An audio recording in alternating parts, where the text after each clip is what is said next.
Hello and welcome, I'm Thomas Porteous and you're watching Newsx World. Let's dive into the top headlines this hour. Russian President Vladimir Putin held constructive talks with US Special Envoy Steve Witkoff in Moscow over the Ukraine conflict. The 3-hour meeting came just before US President Donald Trump's deadline for Russia to halt its offensive or face new sanctions. Russian strikes have killed 2 people and wounded 10 others, including 4 children in Ukraine's Zaporizhia region, according to Governor Ivan Fedorov. Over the past 24 hours, Russian forces carried out 567 attacks across 16 settlements in the region.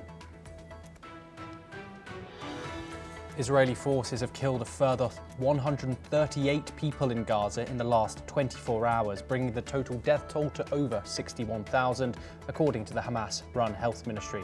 At least 20 Palestinians were also killed and many others injured when a truck carrying humanitarian aid overturned onto a crowd in central Gaza. A top UN official has warned of catastrophic consequences if Israel expands its military operations in the Gaza Strip. This comes amid reports that Prime Minister Benjamin Netanyahu is pushing for a total reoccupation of the enclave.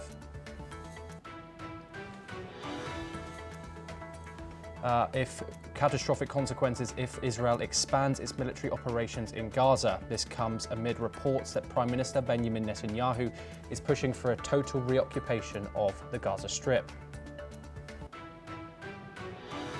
Italy's government has approved a €13.5 billion project to build the world's longest suspension bridge connecting Sicily to the mainland. The state-funded bridge over the Strait of Messina receives final approval after years of planning. Indian Prime Minister Narendra Modi will visit China for the first time in over 7 years to attend the Shanghai Cooperation Organization Summit on August the 31st. This comes as diplomatic ties with Beijing improve amid rising tensions with the United States. Carol Nawrocki, a nationalist historian and supporter of President Trump, was sworn in as Poland's new president today after winning the June 1st election. His victory deals a significant blow to the pro-EU government.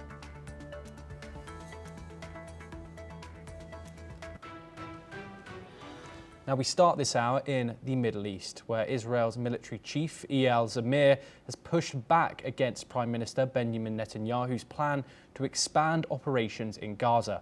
Sources say Zamir warned that a full occupation could trap troops and endanger hostages. But Defense Minister Israel Katz says the army must execute any government decision. The tension comes ahead of a new war phase as Netanyahu prepares to escalate strikes in populated areas.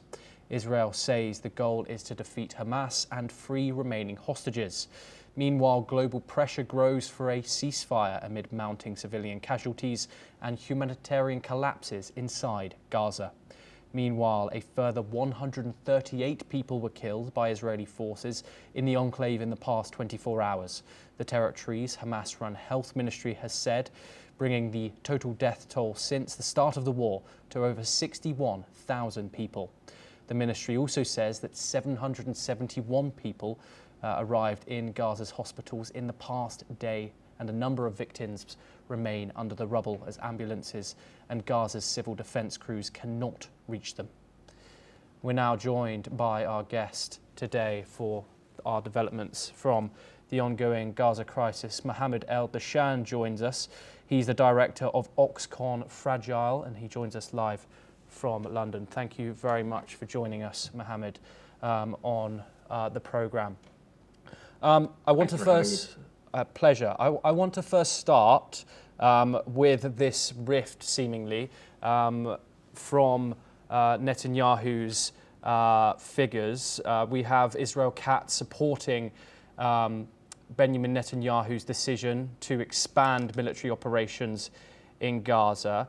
How significant, however, is this public disagreement between Israel's military chief and Prime Minister Benjamin Netanyahu? Does this signal a deeper civil and military divide? Well, yes and no. I think it's important to realize that the two options in place are either what Netanyahu is saying of fully reoccupying the strip, whatever that means. We can come to that, or the ongoing, the ongoing status, which, as he said, 135 people murdered over the last 24 hours, 93% of the people in Gaza at crisis level in terms of food insecurity, according to the IPC classification. 93. We're talking 39% of people have not eaten in days, according to the World Food Program. So that's the other option, right? The one option is a bigger military occupation. The other option that the Israeli military is defending is saying, well, we don't need to put more boots on the ground because there is no military activity to speak of. The casualties amongst the ranks of the Israeli army are very, very low because there are no military operations to speak of. So the army, which has a better view on the things on the ground, is saying this is entirely unnecessary and would put more people at risk, including the soldiers and the hostages. Obviously, none of them are thinking about the Palestinian population under their control. But what it says, though, is that even the army thinks that Netanyahu is pushing too far in the way of his self-survival. Netanyahu currently feels sort of buoyed by the fact that, currently Knesset is in recess, right? The Israeli parliament is in recess. So there's not much pushback. There's just the fact that he needs to appease his far-right coalition partners who are pushing for essentially more violence. The reoccupation of the strip. They've been organizing guided visits for Israeli settlers to the north of the Gaza Strip, so they can see where it is that they want to steal next. So he definitely feels that he has room. Netanyahu feels he has room to maneuver and not much internal pressure. The fact that the army is pushing back is very unexpected for a lot of people, for a lot of observers. Me included, but yeah, with the caveat that neither of these parties is looking out for the victims of this conflict. But nonetheless, it very much signals that a lot of people within Israel, within the Israeli establishment, are getting really tired of Netanyahu. Yes, indeed, Mohammed. As you've said, the humanitarian situation in Gaza is dire. We also saw an incident today of an aid truck being upturned. This was reported by the Gazan Health Ministry and resulted in at least 20 people dying. What does this say about the aid distribution method in Gaza? Obviously, international pressure has led to Israel letting some aid in. However, incidents like this, along with, of course, the Gaza Humanitarian Foundation deaths at the aid site, which we've now seen over 1,100 deaths reported at them. How would you analyse the current way that aid is being distributed in the Gaza Strip, and the feel of it, and how would you analyse the capabilities of that? That's a very good question. I'll start with the conclusion, right? People wouldn't be fighting over basic food if there was enough of it. So the fact that people feel that, and not to justify anything, obviously, but if people are going to run towards trucks and fight over the scraps of food that are available, that just means that there's not enough of it, and this is deliberate, right? The Gaza Humanitarian Foundation. Humanitarian is such a wild misnomer, but let's go for it. The GHF, which is really an Israeli project, right? The idea of the GHF came from Kogat, which is the military administration of the occupied territory. So it's not an independent anything. It is very much an Israeli idea, and then the Americans were brought on board with it, and there are memos. Internal memos that say that they need to distance themselves from the Israeli government, even though it is essentially an Israeli government idea and project. But putting that aside, what they did, for instance, is that there used to be several dozen distribution points of aid across the Gaza Strip. The Israelis have kicked out the UN, and now the GHF operates a total of 4 distribution points, right, for 2 million people. What that means is that people have to walk commonly 5 to 8 hours to get to those distribution points, right? As opposed to when things were under the United Nations, where distribution points were closer to people, right? And then there's incredible reporting about this, which I strongly urge people to look up in the Financial Times. Washington Post primarily had done some really good work on that. It means that people will have to walk 5 to 8 hours to get to the distribution points, which will have opening hours announced a few hours prior of 30 minutes or 1 hour, and this is where they need to queue. And it is a disastrous system of a distribution. But as someone commented, the cruelty is the point. That is the idea. That's not. It is, as you said, some global pressure led to the Israelis allowing a little bit of aid, but not nearly enough. Jordan, I believe this morning, mentioned that the Israelis have bombed the second aid convoy coming from Jordan. So there is no attempt at opening up. It very much is an attempt at quieting global public opinion, which has been rightly outraged. But this is a situation where we are. There are people pushing 2 million people to deliberate starvation, and we're talking the kind of damage. Even the people who will not die, many are suffering from irreversible damage to their bodies. So the cruelty is the point, and this is what the Israelis are doing. Yes, Muhammad El Dashan, thank you very much for joining us here on the programme. Pleasure to get your insight. And we, of course, here will bring you all updates that we can in regards to the ongoing war in Gaza. And we have another update from that now. The World Health Organization has issued a strong warning, saying Israel's complex entry requirements for medical teams are costing lives in Gaza. In a statement posted on social media, the WHO revealed that since March the 18th, nearly 50% more medical teams have been denied entry into the war-torn strip. Over 100 health professionals, including surgeons and specialists, have been blocked from providing crucial care. The organisation stressed that this arbitrary denial is severely impacting health services and contributing to the rising death toll. With reports of daily fatalities and a looming famine, the WHO is urging authorities to immediately allow emergency medical teams into Gaza and respond to the humanitarian crisis. We're once again joined by Muhammad El Dashan.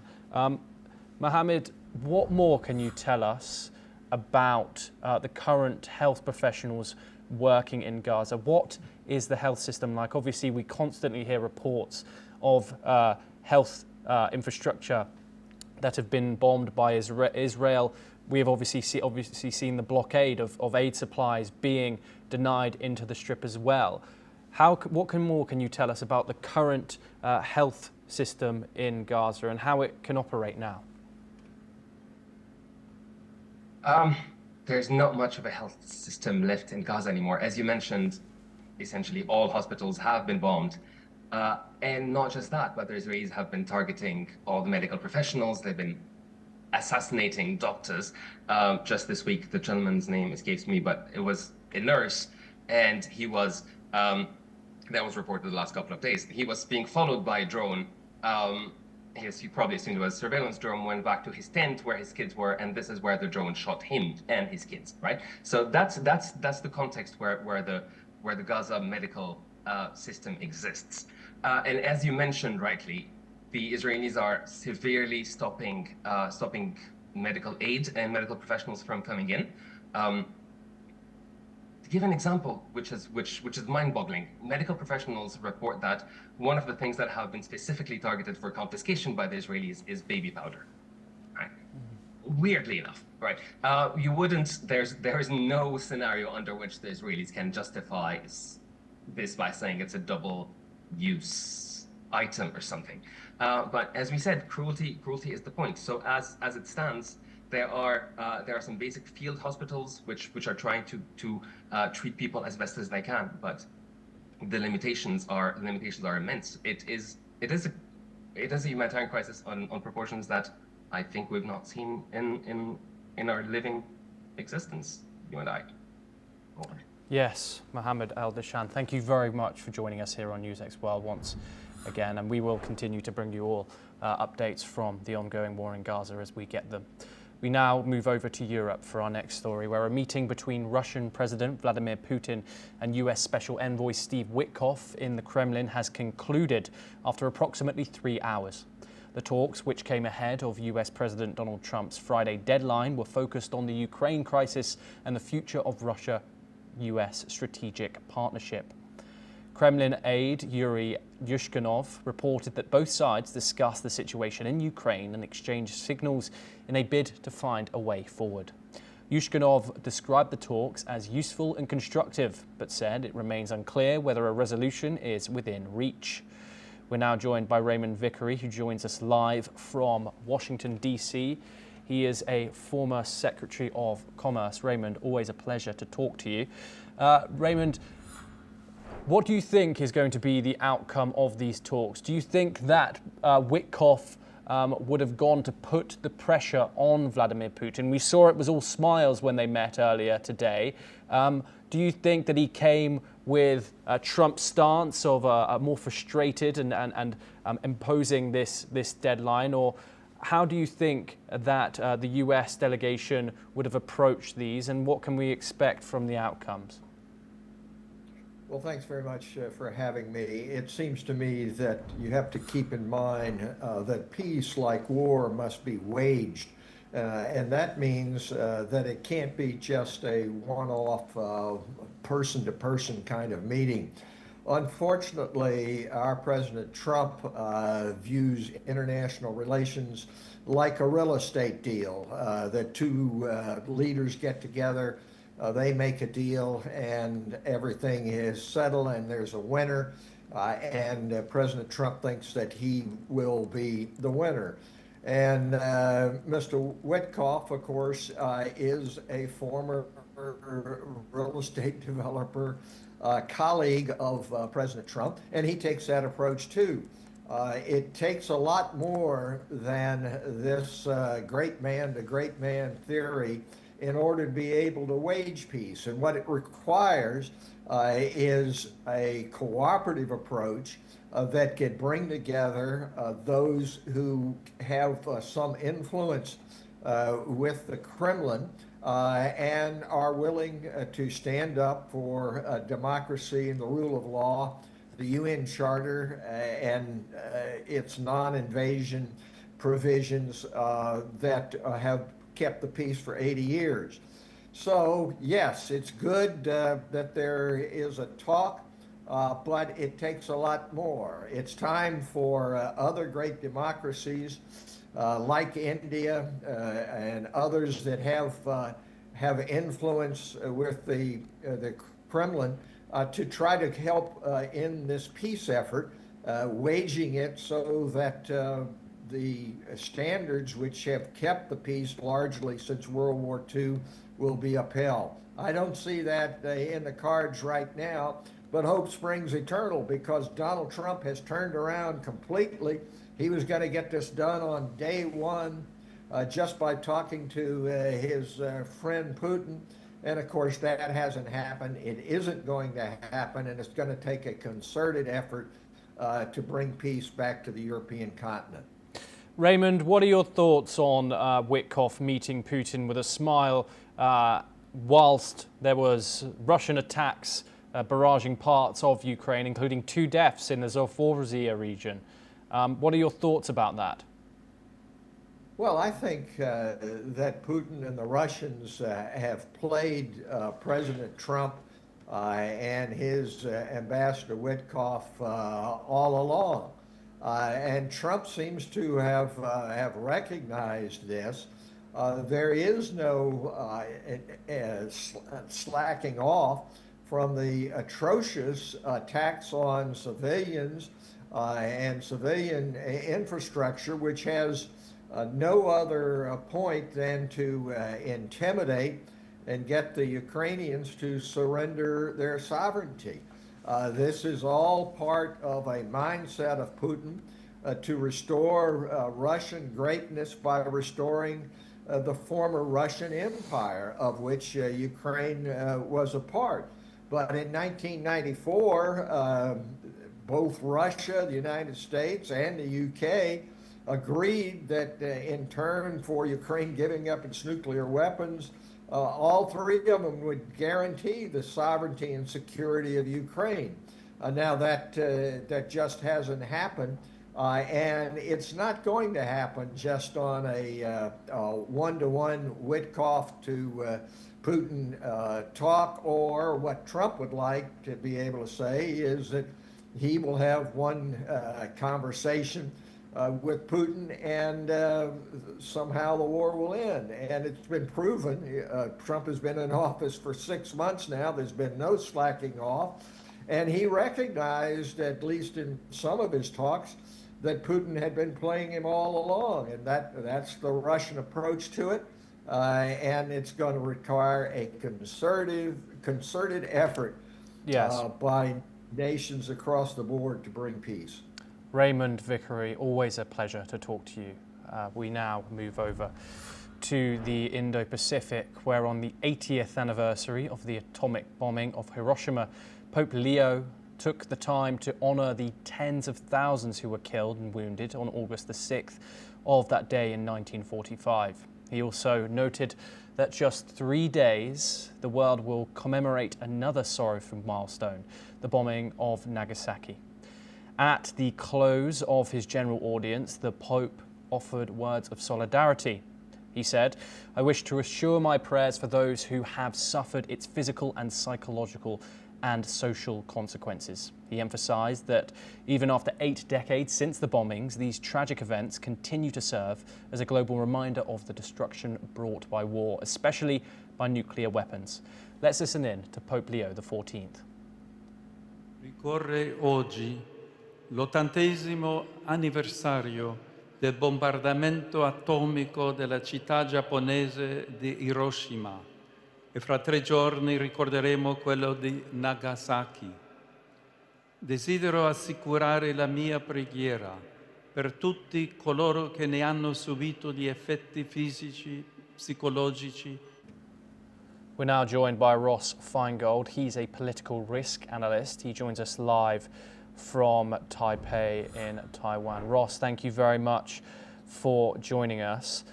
First of all, 80 years on from that day in Japan, how do the bombings of Hiroshima and Nagasaki continue to shape global attitudes towards nuclear weapons and warfare? There's certainly a struggle on this issue, and in Japan, Japanese society, there's a great struggle about this. There's been treaties, but the treaties in recent years seem to be failing with regard to restrictions on different types of missiles or nuclear weapons. Most notably, there's the failure of the US and Iran to reach an agreement on Iran's desire to develop nuclear weapons. Obviously, there's North Korea's desire to develop nuclear weapons. So the anniversary will get a lot of international media attention. But what the anniversary does not change is that there are some countries that are eager to develop nuclear weapons. And it also doesn't change, again, I would call it the fraying of previous international agreements to restrict nuclear weapons. So the potential for greater proliferation, or for countries that currently have nuclear weapons to add to their arsenals of nuclear weapons, that is a very realistic possibility at the moment. Ross, you've mentioned it previously, but given the recent geopolitical tensions, I mean, we've got Donald Trump moving submarines towards Russia. We obviously have Iran and Israel and the bombing of nuclear enrichment facilities by the United States. As I said, given the rising geopolitical tensions and modernization of nuclear arsenals, is the threat of nuclear conflict more real today than in previous decades? That's a fair thing to say. Whether it's the fraying, the collapse of existing agreements, and most specifically between the United States and Russia, or the fact that China, which is not a participant in relevant agreements, is continuing to develop its own nuclear arsenal, or countries that were never parties to international agreements like Iran and North Korea, the threat of nuclear proliferation or nuclear weapons is certainly something that countries should be concerned about. And obviously, non-government organizations are looking at this issue as well. There's a lot of media attention to it as well. But this is a significant threat. Is it a greater threat from traditional weapons? Well, look, the reality is there's the war in Ukraine, which has not involved nuclear weapons. There's wars in other parts of the world, like Africa or Myanmar. There's the threat of Chinese invasion on Taiwan, where I'm speaking from. So the threat from traditional conventional weapons as well as nuclear weapons, frankly, it's probably greater at the moment than at any time since the end of the Cold War at the end of the late 80s. Yes, Ross Feingold, thank you very much for joining us here on Newsx World. Always a pleasure to hear your insight. We now move on. US Senator Tom Cotton has questioned Intel's new CEO, Lip-Bu Tan, over his ties to Chinese firms and a criminal case involving his previous company, Cadence Design. In a letter to the Intel's board chair, Cotton asked if the board was aware of subpoenas sent to Cadence during Tan's tenure and whether Tan was required to divest from Chinese companies linked to the Chinese military. Cotton also raised concerns about Tan's investments, given Intel's involvement in the US Secure Enclave program, which supports national defense. Intel has responded, affirming its commitment to national security and pledging to address Cotton's concerns. Tan's previous investments, including $200 million in Chinese companies, has raised scrutiny, although there is no evidence he invested in firms listed on the US Treasury's Chinese military industrial complex companies list. Well, that's all we have time for this hour. We will continue to bring you more news updates from around the world. Thank you.